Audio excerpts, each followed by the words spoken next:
Hola, hola a todos los que nos acompañan. Estamos hoy con Juan Manuel Galán y con Daniel Rivera, nuestro editor general. Juan Manuel, bienvenido a Medellín, a esta su casa del colombiano. Muchas gracias, Luz María. Oiga, Daniel. Y bienvenido. Le quería preguntar, ¿qué lo trae por aquí, por Medellín? ¿Qué estaba haciendo? Pues me invitaron a un foro de FEDERMADERA sobre la Semana de la Bioeconomía. Invitaron. ¿Pero usted viene en calidad de qué? ¿De Director candidato del presidencial? Director del nuevo liberalismo. Eso quiere decir que si viene en esa calidad es que también viene entrevistando posibles integrantes del nuevo liberalismo, ¿o no? Pues venimos explorando en Antioquia. Reclutamiento, eso se llama reclutamiento político. Buenos candidatos para el Congreso. ¿Y con quién estuvo hablando?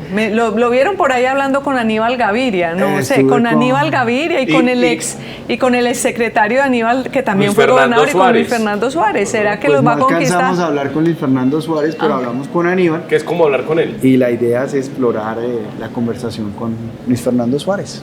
Sí. Oye, pero es decir, pero con miras, qué pena Luzma, pero es con miras al Senado o algo así.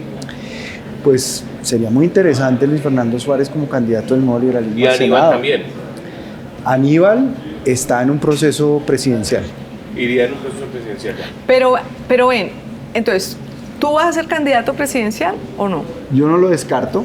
Qué pena pero la tuteada. No estoy obsesionado ni estoy no lo descartas, es decir, podría eso. ser uno de los 60 candidatos a la presidencia que hoy hay en Colombia. Pues 61. Espero ser el que pueda organizar las mejores listas al Congreso. Por ahora estamos en eso estoy concentrado, ese es mi papel y esa es mi función y mi objetivo. Ustedes tuvieron una buena lista al Congreso de personajes de opinión hace 4 años. ¿Qué pasó? Finalmente solo lograron clasificar a Julia Miranda a la Cámara de Representantes. Juan Sebastián Gómez en Caldas, que está en la vicepresidente de la Comisión Primera de la Cámara. A dos representantes a la Cámara, pero ¿qué pasó ahí? ¿Qué les falló? Pues, ¿qué elección les dejó esa...? Varias circunstancias que enfrentamos. Primero, un mes antes de la fecha de cierre de inscripciones de las listas al Congreso, nos devuelven la personería. Es decir, tuvimos un mes para organizar una cosa. Con logo. Sí. El logo, pues, no estaba posicionado todavía, no había comités territoriales, no había nada. Entonces fue una circunstancia un poco compleja. Claro que nada más posicionado que el nuevo liberalismo, herencia de su papá. Pues, a propósito, que tanto le dicen que ustedes van ahí navegando con el nombre de Luis Carlos Galán. Bueno, pues... Usted normalmente ya tiene 27 años de carrera. 20, y además en el Senado. De senador en el Partido Liberal, viceministro de la Juventud. Sí. Es decir, pues algo se ha hecho ahí como carrera propia, ¿no? Claro. No, yo no soy de las que pienso eso, y además pienso que como los hijos que tienen panaderos pues los hijos de los panaderos probablemente tengan mayor habilidad para ser panadero. Porque tengo papá y mamá periodistas, abuelo periodista. Entonces también el periodismo era solo por transmitirle un poco lo que a veces la gente dice. Pero yo le quería preguntar por ese lado, y es, en esa lista que ustedes presentaron hace ya 4 años, estaba Mabel Lara, estaba Sandra Borda, o sea, sí habían unos personajes ahí famosos que contrarrestaban el problema del logo, de que les hubieran quitado la personería en algún momento. ¿Qué aprendió de eso? Pues la verdad nos exterminaron, por eso perdimos la personería, por el exterminio del partido. Claro. Y por eso se las devolvieron. Pero lo que voy es que... acto de reparación la Corte Constitucional después de 5 años de lucha. Pero que usted entró con unas figuras muy conocidas por la opinión pública y aún así no lograron esos votos. ¿Qué aprendió de ese proceso? ¿Qué aprendimos de ese proceso? Pues que el tiempo también es un factor muy importante para hacer campaña, para dar a conocer unos candidatos, una propuesta, y no a las carreras como nos tocó, y sin ninguna organización política territorial. Es que hoy el nuevo liberalismo tiene 58 alcaldes. Una cantidad entre importante. Ellos Bogotá, Cartagena, Pasto, Florencia, San José de Guaviare, Girardota, acá en Antioquia, en el Valle de Aburrá. Es que dicho de otra manera, el nuevo liberalismo pareciera estar tomando un rumbo de un partido fuerte como en términos de opinión, como un partido como que en las próximas elecciones del 2026 puede jugar un papel importante, porque en este momento que estamos en todo el debate, para no hablar de la presidencia, sino del Congreso, porque se ha visto muy importante, porque hace 4 años cuando el pacto histórico, Gustavo Petro Petro lideró esa lista de alguna manera, ganaron muchos curules y ahora muchos de los políticos ven como que el paso del Congreso de la República no es solamente elegir a los congresistas, sino el primer paso para elegir al nuevo presidente de la República. Ustedes, Nuevo Liberalismo, ¿cómo se ven en ese ecosistema de partidos? Es decir, uno ve el Partido Liberal, uno ve el Partido Conservador, el Pacto Histórico que no sabemos cómo se va a organizar porque por ahora no tienen cómo organizarse, la U, pues que todos esos partidos se fueron disminuyendo en la medida en que se unían mucho al gobierno, no sé, ¿cómo ve? ¿Cuál es su análisis de cómo van a ser los jugadores, los actores en esas elecciones del Congreso del 2026? Pues el problema de los partidos tradicionales, digámoslo así, es que muchos cayeron en la bipolaridad y hasta la tripolaridad, ¿no? Un pedazo del partido uno lo ve con el gobierno, otro pedazo lo ve haciendo oposición y otro pedazo como lo ve el Verde. Independiente. Bueno, el Verde es un ejemplo. Nosotros desde el primer día del gobierno de Petro nos declaramos en independencia y no nos hemos movido de ahí, de la independencia. Con Julia Miranda, con Juan Sebastián Gómez en el Congreso, ellos pues han trabajado en una especie de bancada que se ha armado de varios de los independientes de otros partidos. Con Catherine Miranda. Está Catherine Miranda, ahí está Katy Jubinao, ahí está Jennifer Pedraza de Dignidad y Compromiso, pero también hay representantes a la Cámara de Santander, inclusive de acá de Antioquia. Entonces han logrado armar una bancada que ha fijado unas posturas interesantes, han hecho unos debates de control político interesantes en el Congreso. Muchos de ellos expresaron querer venir al nuevo liberalismo, apostándole a la ley de transfugismo. Pero en ese momento conversamos y yo me acuerdo que les dije, el camino más seguro que ustedes pueden seguir es la renuncia. Para renuncien a su partido para que lleguen acá. Y tengan acá la garantía de poder aspirar por el nuevo liberalismo. Pero en su momento no renunciaron y esperaron la posibilidad de que prosperara el transfugismo, que no prosperó. Juan Manuel, yo quisiera preguntarle, en esa búsqueda que usted está haciendo de hacer unas buenas listas para el Congreso, tanto para Cámara como para Senado, usted nos mencionó ahorita a Aníbal Gaviria, nos mencionó a Luis Fernando Suárez, que son políticos, ¿no? De gente que se ha dedicado a la política, pero hoy estamos viendo, y por eso también un poco desprestigiado el Senado y la Cámara, gente que nunca ha sido política, que son estos outsiders. ¿Usted está buscando ese tipo de outsiders o qué está haciendo en las regiones? No, estamos buscando liderazgos buenos que hay en todas partes, porque pues uno no puede generalizar que en los partidos políticos todo el mundo es malo o que los outsiders sean todos buenos, porque pues hay mucha gente que se disfraza de cosas que no son para no aparecer como políticos, ¿no? Nosotros estamos buscando también liderazgos jóvenes, estamos apostándole a los consejos de juventud, porque yo como viceministro de la Juventud me tocó la primera elección de consejos de juventud. Esa elección se ha ido perdiendo porque en la última hubo 90% de abstención. Entonces queremos realmente apostarle a la elección de octubre, consejos de juventud, porque ese es un semillero muy interesante para identificar liderazgos. Por ejemplo, nosotros tenemos en el Nuevo Liberalismo un colectivo de jóvenes que lo dirige Jonathan Montoya de la Comuna 13 de Medellín. Y es el director nacional del colectivo de juventudes del Nuevo Liberalismo y él está muy activo buscando candidatos jóvenes en las regiones para que aspiren a los consejos de juventud. Lo que pasa es que esos consejos no tienen dientes, no tienen ni siquiera el poder de exigirle a un alcalde, a un mandatario que en el plan de desarrollo, el capítulo de jóvenes, tenga una apropiación presupuestal. Yo creo que hay que darle esos dientes para que la elección suscite mucho más interés de participación de parte de los jóvenes. Pero pensando en la confección de la lista y en la oportunidad que hay, porque uno ve una izquierda desgastada, ¿no? La izquierda de Petro uno la ve desgastada, pero precisamente están haciendo todos los intentos por reencaucharse ahora. La derecha, pues digamos que tienen un nicho específico y demás. En el centro, ¿usted querría convocar, cohesionar a todas las fuerzas de centro o cómo está viendo esa situación de cara a marzo? Pues de cara a las listas y a la aspiración al Congreso, nosotros vamos muy avanzados en conversaciones con el Partido Mira y con Dignidad y Compromiso. Jorge Robledo, Dignidad y Compromiso, y Sergio Fajardo. Sergio Fajardo, que es Compromiso, ¿no? Jorge es Dignidad, Fajardo es Compromiso, y estamos conformando una Mira coalición. casi nunca se ha unido, Mira siempre le gusta ir por su lado, ¿por qué se estaría uniendo ahora?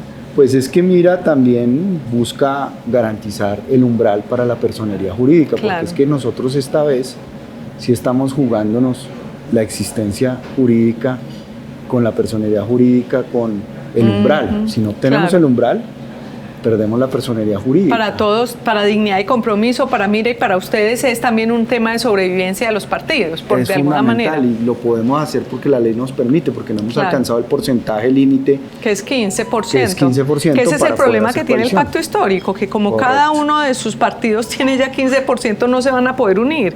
Correcto. Y les va a tocar jugar a cada uno independiente y de pronto van a tener problemas si es que no encuentran la fórmula para unirse, ¿no? Por eso la idea de Gustavo Petro de eliminar las personerías jurídicas y buscar fusionar todo en un solo partido.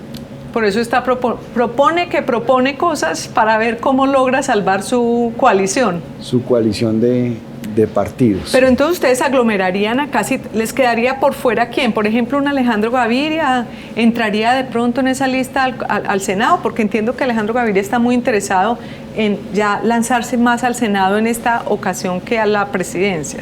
Pues nosotros hemos venido conversando con él, yo he tenido 2 encuentros con él y él pues me manifestó que tenía unos temas por resolver, por ejemplo, de su familia, porque su familia tenía inquietudes sobre volver a hacer política, representaba en él, ofertas que le han hecho de tipo laboral, entonces... Que es de una pronto quién conversación sabe en curso. si se lanza. Ah, bueno, pero bueno, esa sería, harían una lista No, pues poderosa, es una harían una persona lista poderosa. valiosísima, que se le reconocen sus capacidades, además se le reconoce su arraigo antioqueño, que eso es muy valioso para nosotros, porque pues para nosotros el departamento de Antioquia es fundamental tener figuras y tener personas que representen al departamento. Tendrían 2 Gavirias. Y, 2 Gavirias. sí, claro, Aníbal Y los 2 por A, Alejandro y Aníbal. Exactamente, pero ¿cómo hace usted con esos nombres tan potentes? También hay unos intereses potentes, digamos, en, Pues si en la se mirada diera. del país. Si Si se da, se diera, ¿cómo hace si usted se para jugar en ese juego político con esas personalidades? No, pues en el partido, digamos, tenemos una cosa muy clara y es que el interés de que el nuevo liberalismo crezca, se fortalezca, está por encima de las aspiraciones que cada uno tenga personales. Y en ese sentido, pues hemos construido una ruta del aval, hemos construido un camino institucional para conformar las listas, para tener unas listas representativas en Cámara y Senado. Y figuras así, pues son figuras atractivas para el voto de opinión, que es un voto además que históricamente le ha sido muy favorable al nuevo liberalismo, siempre lo fue. El voto urbano de clase media es un voto que históricamente le dio la fuerza electoral al nuevo liberalismo en Bogotá y en las grandes ciudades. Yo creo que ya para cerrar el capítulo de las elecciones, de todas formas, una Claudia López, es decir, uno a Claudia López no la ve como ubicada en este momento, a no ser que se vaya para el petrismo, ¿cierto? Que termine en la coalición de izquierda del pacto histórico, pero Claudia López estuvo con Dignidad y Compromiso, digamos, el Partido Verde, pero ella ya no es del Partido Verde. ¿Hay alguna opción de que Claudia López aterrice en esa coalición que están pensando ustedes? Pues no hemos conversado mucho con ella, yo tuve solo una conversación con ella, pero hay una dificultad también de confianza por todo lo que pasó en esa historia de la coalición de la esperanza, de parte de muchos de los que hicimos parte de ese proceso. Hay una cuestión de confianza con ella que a veces uno no sabe ya en dónde está, ni qué quiere, ni para dónde va. Pero eso no quiere decir que esté la puerta cerrada, por lo que le escucho. No, la puerta cerrada no está porque pues, aquí necesitamos buscar unidad, buscar sumar esfuerzos para defender todo este proceso democrático que está en riesgo, en serio riesgo. Sí, pero porque ¿usted es de los que cree que podría no haber elecciones el año entrante? Pues yo me atengo, por ejemplo, a la última sesión que tuvimos de la Comisión de Garantías Electorales, que la hizo Cristo cuando todavía era ministro del Interior. Eso fue hace rato entonces. Fue hace mucho rato, porque el nuevo ministro no ha convocado a esa comisión. Y en esa comisión yo recuerdo la intervención que hizo Iris Marín, la defensora del pueblo, que dijo que 754 municipios por lo menos había alertas tempranas por presencia de grupos armados ilegales, que ponían una sombra sobre las garantías electorales en materia de seguridad para el próximo proceso electoral. Pero nosotros estuvimos aquí con el registrador y le hablamos de ese tema de la violencia. Él dice que de ninguna manera se va a impedir hacer las elecciones por problemas de violencia. ¿Qué lectura está, más allá de la violencia, dices, une usted Gustavo Petro y grupos armados? Es decir, ¿los dos se podrían fusionar para evitar que haya elecciones desde su punto de vista, o cada uno es un riesgo diferente que podría llevar a que las elecciones sean difíciles? Pues hay una coincidencia de intereses, porque los grupos armados ilegales que han tomado una ventaja territorial enorme en el país en estos años de gobierno de la paz total, pues les interesa que esto siga igual, siga peor, siga más caótico y el gobierno de Gustavo Petro pues le interesa seguir en el poder, reelegirse de alguna manera. Y además la desfinanciación del sistema electoral. Pues yo no sé qué les dijo el registrador, pero lo último que nosotros supimos es que había habido un recorte de 600.000 millones de pesos para el Consejo Nacional Electoral, que el 100% de los recursos están congelados para el sistema electoral, pero al mismo tiempo el gobierno lanza una propuesta de una consulta popular que costaba 1.2 billones de pesos. Pues lo que dijo el registrador es que el Ministerio de Hacienda se haría cargo de ese dinero para hacer la consulta popular. Pero lo que le quería preguntar además es que si no hay un poco de exageración en la alerta por la seguridad, porque es que Colombia tuvo elecciones en 1998 y tuvo elecciones en 2002, años muy complicados para la seguridad del país. Más complicados que mucho más. Pues más complicados, pero la presencia territorial hoy que tenemos del Clan del Golfo, la disputa territorial en el Catatumbo, en el suroccidente colombiano, Cauca. Pues en Cauca, pues es una situación de orden público muy compleja y además con unas fuerzas militares y de policía muy debilitadas, muy desmoralizadas, muy incapacitadas en términos de inteligencia, para poder hacer una presencia territorial y garantizar la seguridad. No hay presencia sostenida territorial en esas zonas de la fuerza pública. Usted como líder político, ¿dónde eso llegara a ocurrir? En el evento de que de pronto digan no va a haber elecciones en marzo o en mayo, ¿qué haría? Es decir, ¿qué le dice usted a la...? Sería gravísimo y habría que convocar una movilización pacífica, civil, para exigir que haya elecciones. Tiene que haber elecciones, no se puede permitir que no haya elecciones. Y no se puede permitir que no haya elecciones, pero además hay que hacerle un llamado a la comunidad internacional para que vengan no solo a observar, sino a verificar desde la campaña que el proceso electoral se pueda llevar a cabo con tranquilidad y con garantías, porque además desde los patrimonios autónomos hemos visto cómo manejan los recursos este gobierno, no solamente la Unidad para la Gestión del Riesgo, sino el Fondo Colombia en Paz, que maneja 8.2 billones de pesos y que están contratando sin pliegos tipo, sin ley 80. ¿Cómo así? Cuéntenos eso. 8,2 billones en el Fondo Colombia en Paz, que es un patrimonio autónomo. Que se creó por el Acuerdo de Paz. Sí, y que pues maneja unos recursos muy grandes y por ahí están contratando con las organizaciones sociales, con las organizaciones indígenas, con las juntas de acción comunal, sin pasar por licitaciones, ni por pliegos tipo, ni por ley 80. ¿Y qué contratan con ellos? ¿Qué tipo de contratos hacen? Por ejemplo, 100 metros de vías terciaria de placa huella. Es todo el propósito en un sitio o en el otro. Las movilizaciones y cómo han traído a la gente a Bogotá, causando bloqueos, volviendo a tomarse el Parque Nacional, todo eso que ha vivido Bogotá muy complejo de todo este escenario de las protestas promovidas viene por del Fondo Paz. Pues por ahí están contratando buena parte de los recursos porque eso depende del Departamento de la Prosperidad Social de Gustavo Bolívar. Pero ustedes han hecho esos debates y han hecho... Pues yo tengo un espacio cada 15 días en El Tiempo y le dediqué una fondo, que es la sección que tiene ese periódico, a contar a todas Colombia en Paz y a los 8.2 billones de patrimonio autónomo que maneja Colombia Pero en Paz. Lo que usted quiere decir es que, digamos, contratan con el cabildo no sé qué o con el resguardo una placa huella y de ese dinero sacan para moverse hacia Bogotá, para moverse hacia alguna protesta. Pues es un fondo totalmente opaco. O sea, eso valdría la pena entrar a investigar cómo están contratando, qué están contratando, porque reitero, no hay licitaciones ahí, no hay ley 80, no hay pliegos tipo, no hay nada para contratar. Es un patrimonio autónomo. ¿Y qué es para todo lo de la paz? Regido por derecho privado. ¿Y qué es para todo lo de la paz? se supone que es para todo. Y mientras tanto la proceso JEP de dice que paz. no tiene dinero y ahí podrían haber sacado, por decirlo algo, por decir algo. Pues sería bueno darle luz Una mirada. y una transparencia a ese fondo, porque ya vimos lo que pasó en el fondo, en el patrimonio autónomo, que es la misma figura jurídica de la Unidad para la Gestión del Riesgo.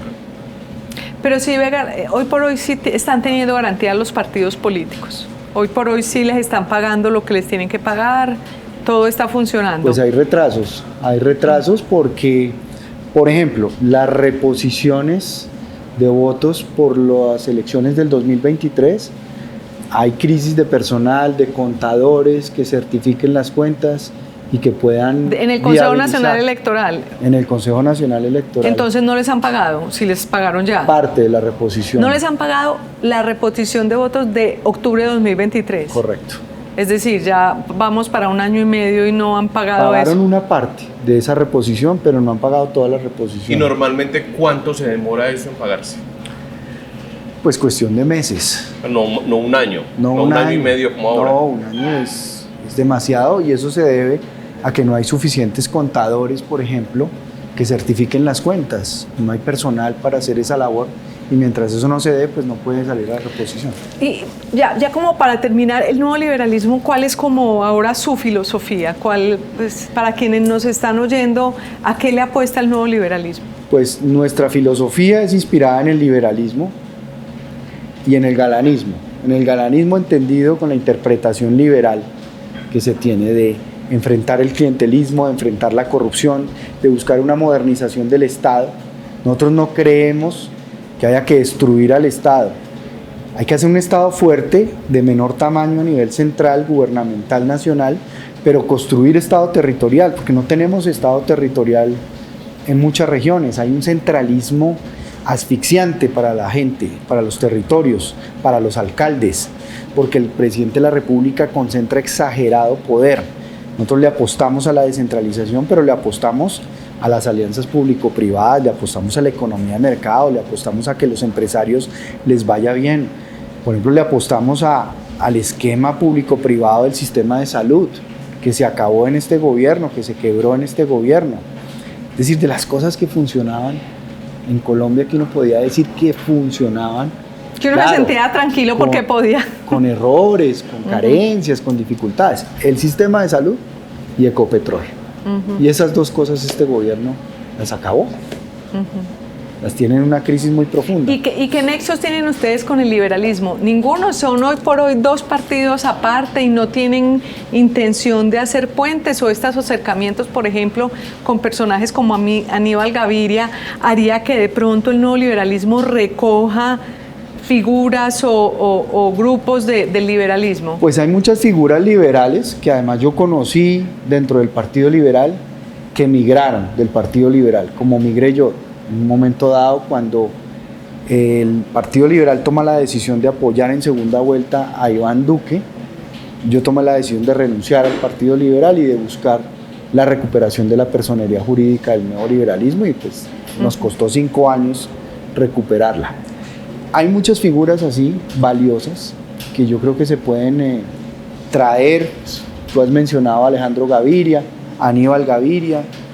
Hay figuras valiosas. ¿Cómo cuál otra? jóvenes. Porque esas 2 se las dimos nosotros. Usted no nos ha soltado ningún nombre. Y que son el liberalismo eso los pusimos de Antioquia, nosotros, además. sí. Eso los pusimos nosotros. A ver, ¿qué otras figuras están ahí en el radar? Bueno, por ejemplo, yo no descarto personas que genuinamente fueron liberales o son liberales y estuvieron en la primera parte del actual gobierno, pero renunciaron en desacuerdo. Cecilia López. No, Cristo no. Cristo no. José Antonio Campo. José Antonio estoy hablando Campo. de José Antonio bueno. Campo, estoy hablando de gente como Cecilia López y Alejandro Gaviria.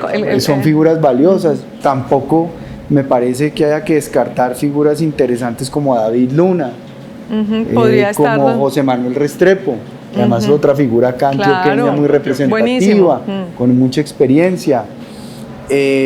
María Claudia Lacutir, que también ha sonado como una exministra, que está en AmCham. Esas figuras yo creo que son bien interesantes. Jaime Pumarejo, el exalcalde Tratando de Barranquilla. recoger el sensatismo Claro, lo que podríamos decir el sensatismo en el país. Pero también hay nombres presidenciables, ¿no? Que están buscando la presidencia. David Luna, Claro, Aníbal Gaviria, Pumarejo. Alrededor de esos nombres hay personas que los han acompañado a ellos que no tienen por dónde eventualmente aspirar a un Congreso de la República. Le menciono, por ejemplo, el ejemplo de David Luna, José Manuel López. José Manuel fue representante, José Daniel López, que es del equipo de Luna, sí. Fue representante de la Cámara, excelente buenísimo, representante, y se quemó el pasado. Juicioso, no pudo llegar. Una persona así, que es cercana a David Luna, podría estar en las listas del nuevo liberalismo. Mejor dicho, el nuevo liberalismo aspira a ser un articulador de una cantidad de gente que se fue quedando sin en dónde aterrizar dentro de del sistema político colombiano. Y claro, que es gente buena, gente valiosa, capaz, formada, que tiene experiencia. Esa gente pues necesita también una plataforma política para poder de una gente como de centro, ¿no? Un poco. Sí, de centro liberal. Centro liberal. Bueno, Juan Manuel Galán. Luz María. No hablamos mucho de usted, pero cuando venga como candidato a la presidencia, hablamos, hablamos si es que viene, porque veo que hay una cantidad de candidatos y se va a ir depurando en el camino. Muchas gracias por estar aquí en Medellín y pues ojalá les vaya muy bien armando esas listas. Y por el espacio y la oportunidad, y ahí seguiremos contándoles cómo evoluciona la conformación de esas listas al Congreso, porque sea quien sea el presidente de la República que venga, pues va a necesitar un Congreso y una gobernabilidad. Oiga, no le preguntamos nada de Gustavo Petro. Ya Gustavo Petro pasamos la página. Ok, usted dijo un par de cosas ahí. El pospetrismo. Sí, ya lo que viene porque después. Ya dijimos todo lo de Petro, ¿no? Porque ya tanto lo que hizo posible que Gustavo Petro ganara las elecciones, que fue Iván Duque, como el propio Gustavo Petro ya son el pasado. Aquí hay que proponerle al país una cosa de futuro, una cosa para salir adelante. Me parece muy bien. Entonces, muchas gracias a ustedes por acompañarnos. Daniel, gracias por acompañarnos. Juan Manuel. Daniel. Y nos vemos en una próxima oportunidad.